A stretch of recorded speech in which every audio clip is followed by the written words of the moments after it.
That is one big pile of shit. If you haven't heard, I wouldn't blame you, but Witcher Blood Origin released all 4 episodes into the website, so let's take a look at how the reviews are going. Oh no. Oh no. Hi, my name is Nacho, welcome back to the channel. So to no one's surprise, Witcher Blood Origin was an utter and unmitigated disaster. Terrible. Not only did it score the lowest possible review in the history of the website, it's also getting ripped apart by every review channel that did not take money to sing its praises. Like our boy Jack here. Yep, Jacko is getting fat stacks for selling his integrity. Remember when Resident Evil broke the record for the lowest ever user review on Netflix? Imagine breaking that record twice in a year. Well, apparently fuck around and find out doesn't mean shit to these people. But even before the actual release on Netflix, we got this little dingleberry on Twitter that just reinforced the fact that this was gonna be a neatly packed piece of woke garbage. I can give you 1,000. It means the increased size of his bank account. The action is fierce. It's not. It explores part of the lore of The Witcher that hasn't been explored before. And by that he means, it's all made up. There are monsters like we've never seen before. And by that she means, it's all made up. It has the first kiss between two men in the show. What? The costumes are divine. The makeup, the hair. Bon appetit. I can tell she's just as excited about the show as the rest of us. There's a deaf, same languages and character. I'm so happy that Netflix feels the need to reinforce the fact that deaf people are also people. In other news, water is wet. Good news for the production team though, they don't have to pay her that much. I mean, she doesn't have any lines.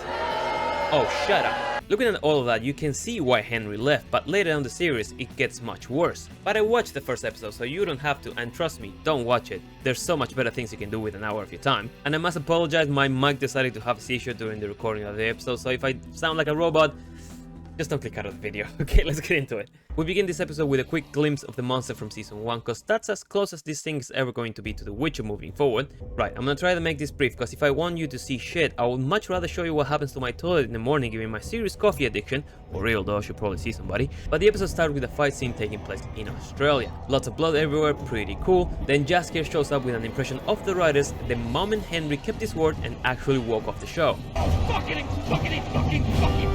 So bodies dropping everywhere, and when it's his turn, time stops. He then meets a version of himself that turns out to be an elf who's gonna play as narrator, so I'm not even gonna bother remember who she is, who basically asked for him to write the story of what the show is gonna be about. 7 estranged warriors who come together to fight an unstoppable empire, bring humans and monsters to the world via the conjunction of the spheres, and create the very first version of a Witcher. That's been done to death. And that, my friends, is the plot of the entire season, delivered in a single sentence 6 minutes into the episode. An extract from the pitch meeting down at Netflix. This is really gonna piss Geralt off. Where? How? He's not in the show anymore. So the narrator introduces the characters, I'm not even gonna call them by their names, and presents the idea of the leader, which, you guessed it, is a strong black woman. Right, so that's the second item in my Mother to Be bingo card. To make it easy, she's a badass fighter who left the path of the sword to become a traveling musician. And how do I know she's a badass fighter? Cause she takes on 4 guys by minute 9 of this episode. And that's another mark towards bingo. So we travel to Sintra, looking slightly better than the cinematic from Kaiser 3, a game that came out in 1998, where the narrator introduces the next member of the gang, saving the princess and her brother. And he's a very nice scene that we can use to compare to the butchering of Blaviken.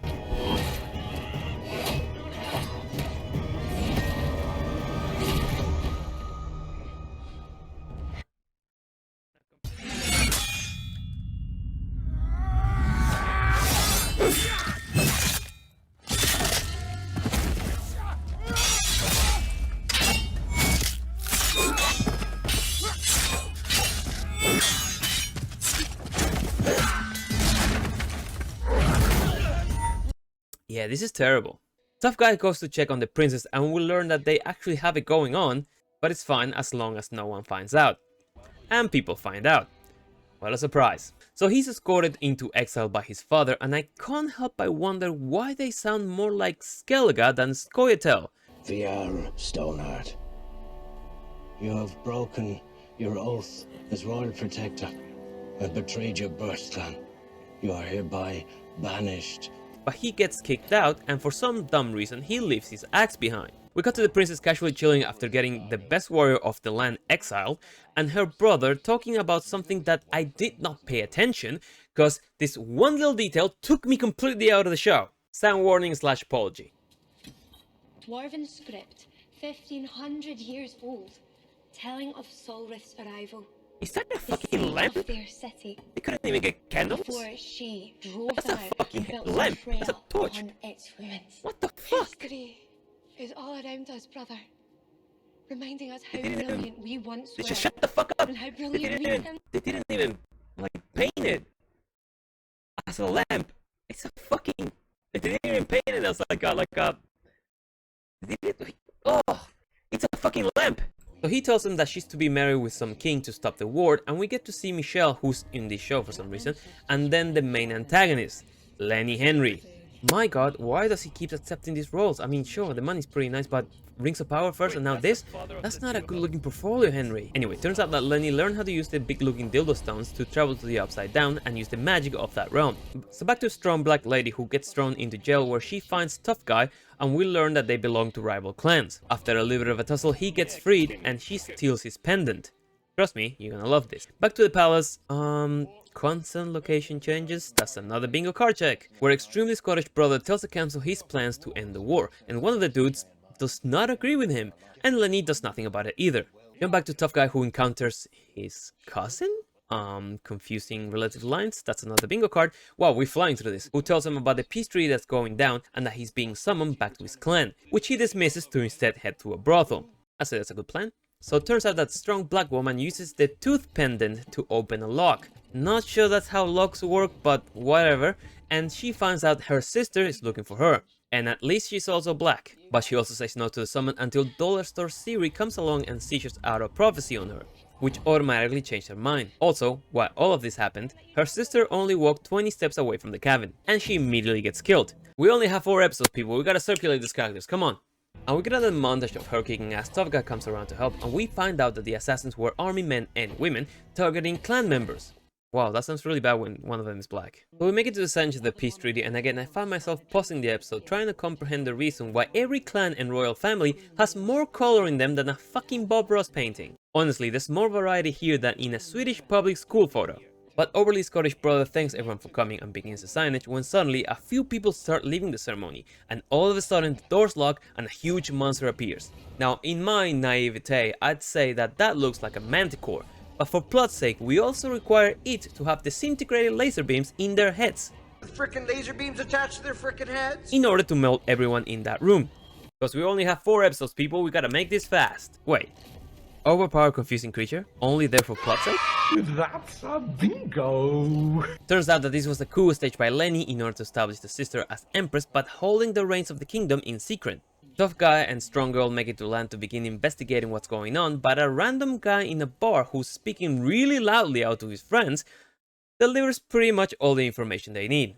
Very convenient indeed. A couple of soldiers appear though and start looking for them and smash the drunk guy head against the table. Meanwhile in the castle, Lenny and overly feminine guy talk about erecting more dildos across the kingdom, and the tough power couple swear on taking the usurping party and cut themselves to establish a blood pact. Eesh, that's not very sanitary. We get a quick interaction with Lenny and the mage that's running the math on the ebony dildos, and we cut again to the strong dudes walking to find the swordmaster, Michelle Yeoh, until they run into the weirdest thing you can ever find in a Netflix show.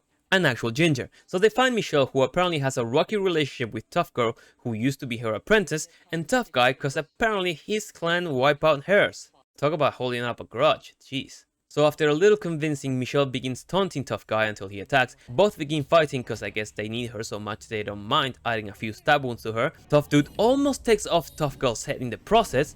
Hey, I've seen this before.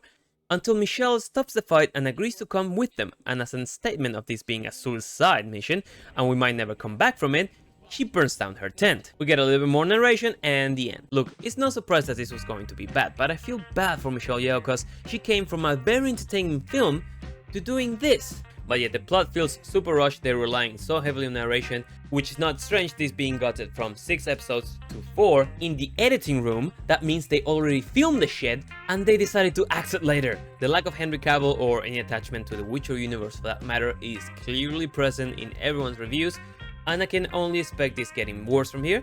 The characters so far have as many dimensions as a single piece of paper and are clearly the byproduct of someone who openly complains about video game bro language, which is totally not poggers. But if you watch this far into your video, leave us a like, let me know in the comments below if you completed your bingo card for modern TV audience show. And as always, I've been Nacho, hope you enjoyed the video, and I'll see you in the next one. Take care.